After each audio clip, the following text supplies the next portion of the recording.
안녕하세요. 통코치 김성환입니다. 금일 실전 코칭 폰에 들어오신 여러분들을 진심으로 환영합니다. 자, 오늘 주제는 서빙 로봇은 인간을 대체할 수 있을까? 인간과 로봇 간 협업의 조건에 대해 살펴보겠습니다. 자율주행차와 무인 판매점이 늘어나는 현실 속에서 산업용 로봇 이외에도 서비스 로봇 등 일터와 가정에서 로봇의 활용이 점점 확대되고 있습니다. 이미 자동차는 자율주행 자동차를 향해 가속도를 높이고 있고, 멀지 않은 미래에 사람만큼의 로봇들을 우리 일터와 생활 주변에서 마주칠 것입니다. 로봇의 초보 단계를 할 수 있는 생활이나 제품 안내 로봇은 벌써 우리 주변에서 많이 볼 수가 있죠. 최근 온라인 어플리케이션 배달의 민족은 서빙 로봇을 개발하여 실제 매장에 배치하는 단계에 있다고 합니다. 영화 스타워즈에서 보았던 말하는 로봇처럼 이제 로봇과 함께 일하는 시대가 점점 다가오고 있습니다. 이제 인간과 로봇이 어떻게 일하고 협업할 것인가에 대해 좀 더 우리가 진지하게 고민하는 시점이 되었다고 봅니다. 자, 그럼 배달의 민족 서빙 로봇의 사례에서 인간과 로봇의 협업 조건에 대해서 살펴보도록 하겠습니다.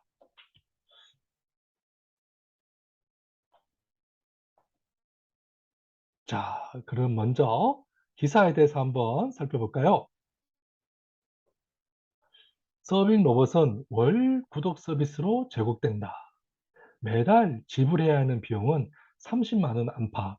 최저 시급 기준으로 한 사람에게 월 200만 원 정도의 비용이 들어가는 것을 감안하면 자영업자에게는 좋은 대안이 될 수 있다. 하지만 로봇이 인간의 노동력을 완벽하게 대체할 수 있는 것은 아니다.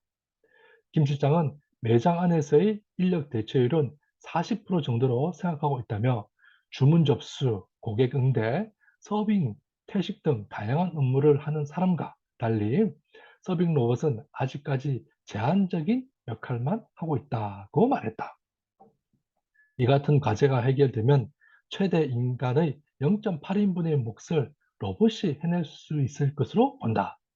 이를 통해 로봇이 인간과 자유롭게 역할 분담을 이뤄내는 것이 김 실장이 전망하는 서빙 로봇의 미래다. 그는 사실 서빙 로봇 사업을 시작하면서 처음에는 100% 무인화된 매장을 꿈꾸었던 적이 있다며, 무인 매장을 기획해 보려고 시도해 봤지만 외식업장을 알면 알수록 완전한 무인은 불가능한 업계라고 판단하게 됐다라고 말했다. 또한 10년 뒤에도 결국 로봇은 서빙 등 자동화된 제반 업무를 수행하고, 사람은 고객 응대 등 서비스를 제공하며 각자의 역할을 수행할 것이라고 덧붙였다. 네.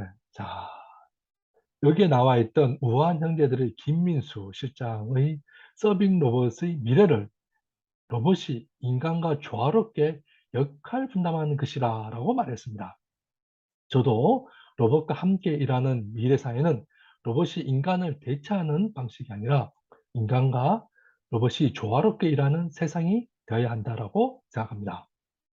왜냐하면 인간의 존재는 일 속에서 찾을 수 있는데, 로봇이 인간을 대체하고 인간이 할 일이 없어진다면 그것은 유토피아가 아닌 디스토피아가 되기 때문입니다. 자, 그럼 인간과 로봇의 협업 조건 네 가지에 대해서 한번 살펴볼까요? 자, 첫째, 로봇과 협업 과정에서 사람의 불안과 소외를 해소하는 것입니다. 사람들이 로봇과 함께 일하는 것을 불안하게 생각하는 이유는 무엇일까요? 단순히 힘이나 역량면에서 인공지능을 탑재한 로봇을 당해낼 수 있을까요? 그 결과를 잘 보여준 한 단면이 바로 지난 2016년 3월에 있었던 이세돌과 알파고의 바둑 대국입니다.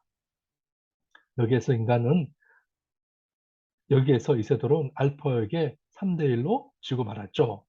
이처럼 인간은 로봇과 단순 연산에서는 게임이 되지 않는다는 사실을 알게 되었습니다. 바로 이러한 사실을 묵과하면서 사람들은 자신보다 뛰어난 로봇과 일하는 데에서 점점 불안하게 여기게 된 것이죠.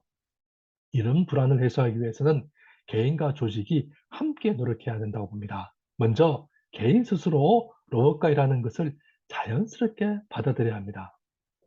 로봇을 나의 훌륭한 파트너라고 생각하는 것이죠.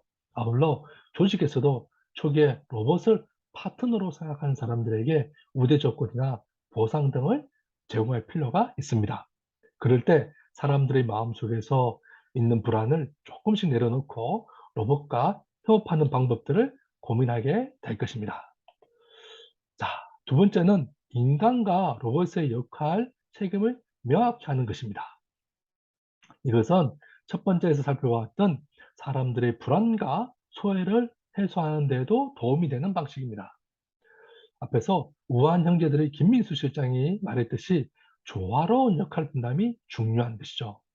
일터의 환경과 조건에 따라 로봇이 하는 역할은 달라질 수가 있습니다. 어떤 환경에서 로봇은 주된 역할을 할 수가 있고, 어떤 환경에서 사람은 주된 역할을 할 수 있는 공간이 있겠죠. 그럴 때 로봇은 보조 작업의 역할을 수행할 수 있을 것입니다.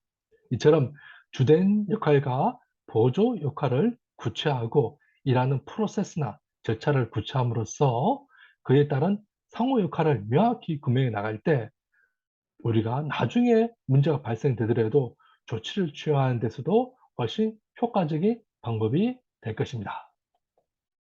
자, 다음 세 번째는 인간과 로봇 간 원활한 커뮤니케이션을 형성하는 것입니다.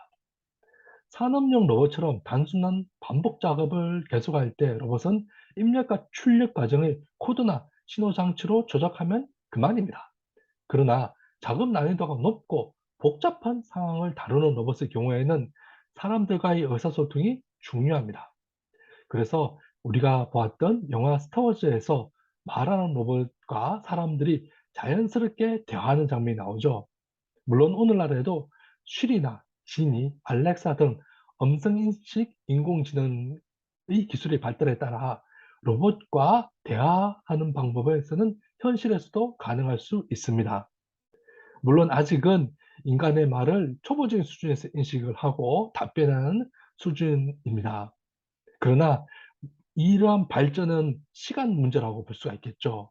여기서 중요한 것은 많은 사람들이 현재에도 챗봇이나 음성인식 서비스를 대할 때 부정적인 행동을 취하는 경우가 많이 볼 수가 있습니다. 바로 로봇과 대화를 거부하거나 짜증이나 화를 내는 감정적인 행위를 한다는 점이시죠. 바로 이처럼 로봇과 작업하는 파트너로서 인식하기가 어려운 점이 있는데 이러한 우리의 생각과 행동의 패턴들을 변화시키는 인식의 전환이 중요하다라고 볼 수가 있겠습니다.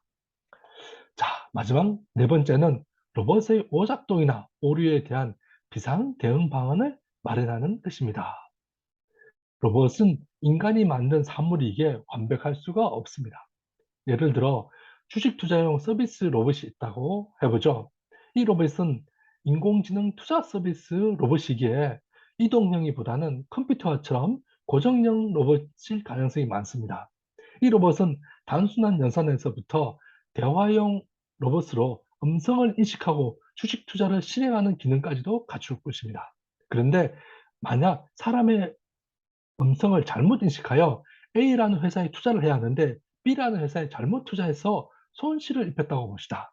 이처럼 완전하지 못한 성능으로 인식의 오류가 발생하거나 잘못된 명령을 수행하는 것을 방지하는 기능이 중요합니다. 물론 로봇이 스스로 잘못이나 오류를 인식한다면 문제가 없는데 그렇지 않다면 문제는 발생할 수밖에 없겠죠. 이런 일을 방지하기 위해서는 안전장치나 사후 대책을 준비하는 것이 중요합니다. 자, 이상에서 인간과 로봇의 협업에 필요한 네 가지 조건에 대해서 살펴보았습니다. 협업은 필수 조건을 한마디로 압축하면 불안을 해소하는 제도나 역할, 소통, 비상대책을 마련하는 것으로 요약해 볼 수 있습니다. 이처럼 로봇과 협업의 조건이 잘 구비되어야 19세기 산업혁명 초반에 영국에서 일어났던 기계 파괴 운동, 일명 러다이트 운동과 같은 저항을 최소화할 수 있을 것입니다. 자, 오늘은 로봇과 인간의 협업을 강조하기 위해 기본 조건에 대해서 살펴봤고요. 앞으로 이 분야에 대한 추가 연구는 더욱더 필요하리라고 봅니다. 자, 금일 내용들이 도움이 되셨나요? 도움이 되셨으면 좋아요, 구독, 알람 설정 부탁드리고요. 오늘도 즐거운 하루 되시길 바라며 오늘 강의는 여기서 마치도록 하겠습니다. 감사합니다.